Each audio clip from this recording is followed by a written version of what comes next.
ಸ್ನೇಹಿತರೆ, ಎಲ್ಲರಿಗೆ ನಮಸ್ಕಾರ. ಈ ದಿನದ ಬಾಯ್ಲರ್ ಟಾಪಿಕ್ನಲ್ಲಿ wet steam, dry steam, super heated steam.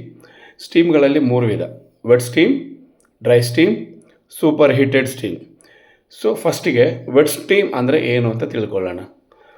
ಸ್ಟೀಮ್ನಲ್ಲಿ ಸ್ವಲ್ಪರ ಮಟ್ಟಿಗೆ ಅಂದರೆ ಮೋರ್ ದ್ಯಾನ್ 3% ವಾಟರ್ ಕಂಟೆಂಟ್ ಅಂದರೆ ನೀರಿನ ಅಂಶ, ಹವೆಯಲ್ಲಿ ನೀರಿನ ಅಂಶ ಇದ್ದರೆ ಅದು ವೆಟ್ ಸ್ಟೀಮ್ ಅಂತ ಕರೀತಾರೆ. ಹಬೆಯಲ್ಲಿ ನೀರಿನ ಅಂಶ ಇದ್ದರೆ ಅದನ್ನು ವೆಟ್ ಸ್ಟೀಮ್ ಅಂತ ಕರೀತಾರೆ.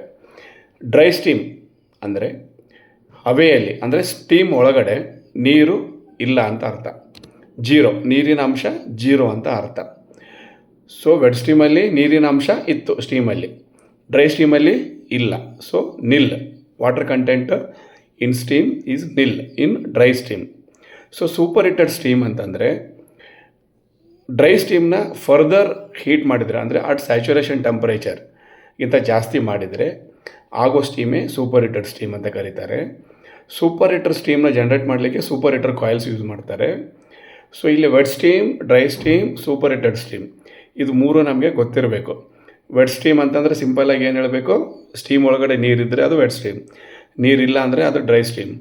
ಸ್ಯಾಚುರೇಷನ್ ಟೆಂಪ್ರೇಚರ್ಗಿಂತ ಜಾಸ್ತಿ ಸ್ಟೀಮ್ನ ಹೀಟ್ ಮಾಡಿದರೆ ಜನ್ರೇಟ್ ಆಗೋ ಸ್ಟೀಮ್ಗೆ, ಉತ್ಪತ್ತಿ ಆಗೋ ಸ್ಟೀಮ್ಗೆ ಸೂಪರ್ ಹೀಟೆಡ್ ಸ್ಟೀಮ್ ಅಂತ ಕರೀತಾರೆ. ಸೊ ಫ್ರೆಂಡ್ಸ್, ಸ್ಟೀಮ್ನಲ್ಲಿ 3 ವಿಧ: wet steam, dry steam and super heated steam. ನೆನಪಿರಲಿ. Thank you.